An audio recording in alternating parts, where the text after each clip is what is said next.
Свадьбы играли после окончания полевых работ, поздней осенью и зимой. И урожай собран для богатого стола, и время свободное есть для гуляния и веселья. Осенние свадьбы считались счастливым завершением хозяйственного года, сулили богатую жизнь новобрачным.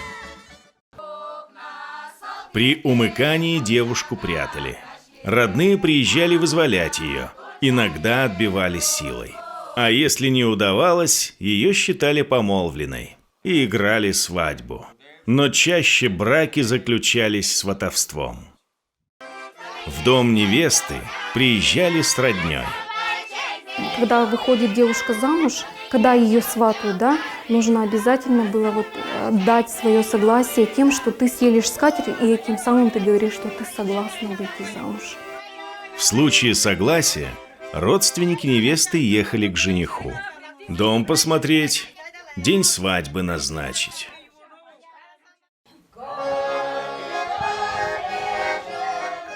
Свадьбу играли 2 дня. Обычай такой был, за стол не сажали невесту. Она совершенно в другой комнате сидела, под пологом ее выводили. Каждый гость со стороны жениха задавал невесте вопрос. А богатыш куда-то шанги пожана? Богатыш куда-то пол. Умеет ли она шанги печь? Умеет ли пол подметать? Невеста не должна произносить ни одного слова. Она в знак утверждения только протягивает руку из-под полога. Куда гость кладет монетку. Последним подходил жених. После вопроса вместо монетки он должен был положить увесистую пачку денег и отгадать по руке, его ли это суженая. Как гуляли весело, хорошо, все это, так и крепко жили. Жили, дружно Да. жили, все. И Никаких ребят, и никаких разводов не было, и никаких гуляний не было. А Детей воспитывали. сколько детей было? По 6, по 7 О, человек. да.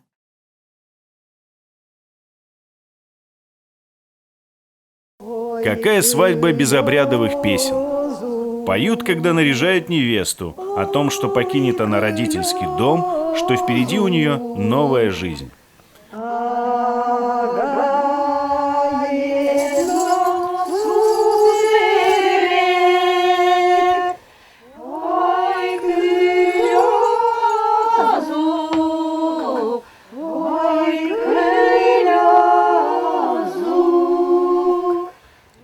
Поют за свадебным столом, щедро накрытый стол, богатой будет жизнь молодых.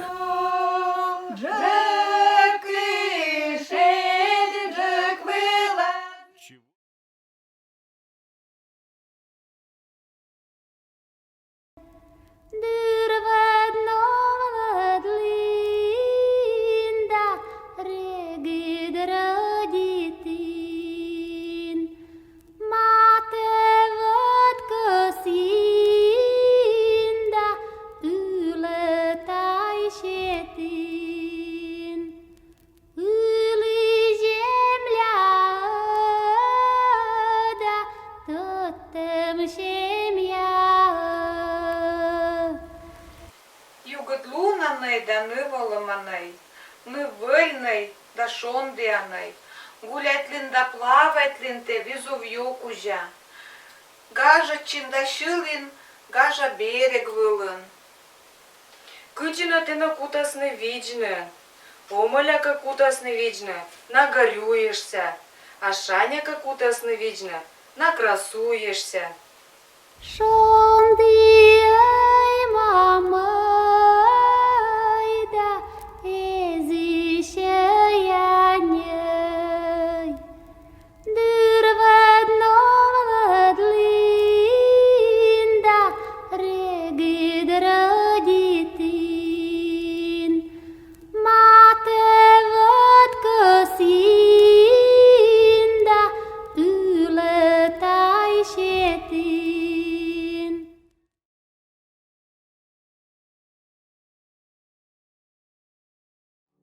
Когда девушка выходила замуж, она прикрывала лицо от мужской стороны ее мужа. Вот так вот спускали платок чтобы видно было, ну, куда ты наступаешь, куда идешь. Ну, вот таким образом как бы держали, чтобы глаза видели, а лицо было прикрыто.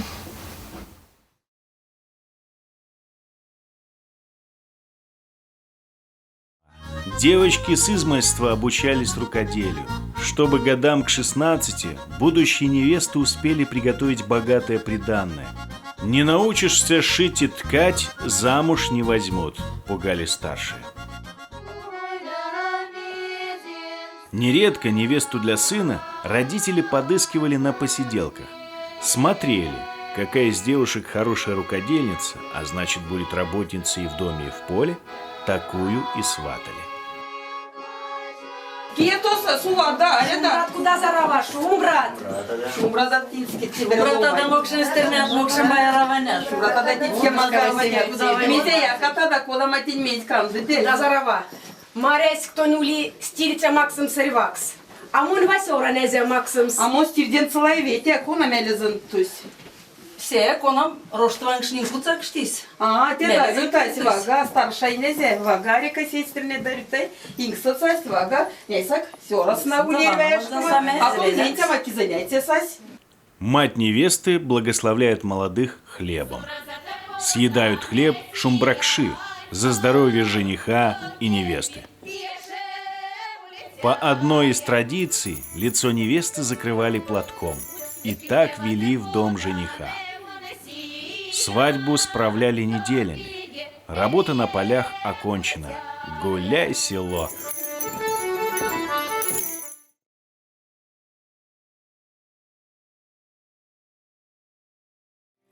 Символ сетовской женщины – сельк или фибула. По ней безошибочно можно узнать женщину Сетта. Ее одевали, когда девушка выходила замуж на следующий день после свадьбы. Одевала свекровь, мать мужа. Вот, одевала фибулу. Значит, здесь есть обозначение. Сверху это семья, снизу дом, с правой стороны муж, дети, и с левой стороны муж. Как бы вот есть такие знаки, вот на этой фибуле, если ее разглядывать, то там есть такие знаки, которые вот это оберегают. И вот эту фибулу сетуская женщина снимает. Когда родится первый ребенок, она уже в церкви не ходит вот с этой фибулой. А на праздники, на другие места ходит. А когда уже рождается первый внук, значит, тогда уже совсем эта фибула снимается и передается по наследству. Или просто, если дочери есть, или невестки, или кому-то.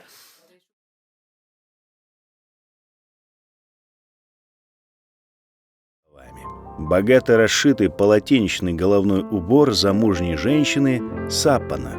Она его одевала прямо во время свадебного обряда, после того, когда ей ритуально полностью налысо обревали волосы.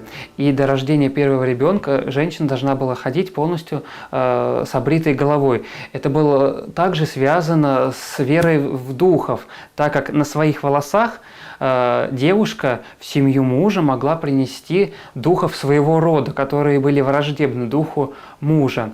И вот как только у нее появлялся первый ребенок, духи мужа, духа рода мужа принимали ее уже в свою семью. И после этого ей разрешалось отращивать волосы.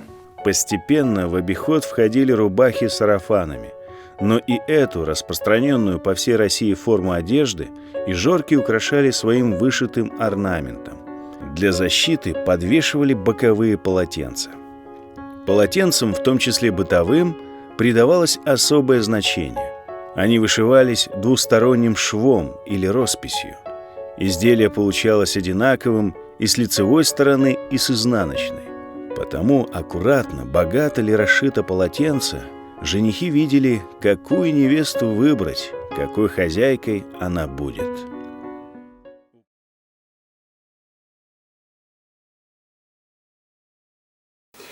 По костюму куклы всегда видно, кто ее хозяйка.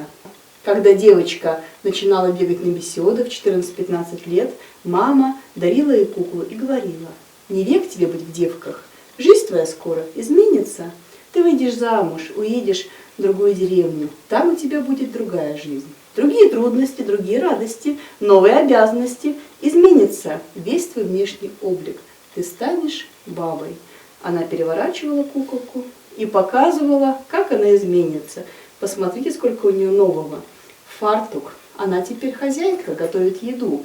Голова покрыта красивым платком, она вышла замуж. И появился маленький ребеночек, она теперь мама. Девочка, играя в такую куклу, примеряла на себя образ своей будущей жизни, образ матери, жены и хозяйки. Выйдешь замуж, уедешь в другую деревню, домой-то по телефону не позвонишь, к маме за советом не побежишь, кому пожаловаться в трудную минуту. Откроешь свой сундучок, достанешь куколку, перевернешь ее и как с подружкой детства обо всем переговоришь. Точно знаешь, что твоих секретов никому не разболтает и перебивать тебя не будет.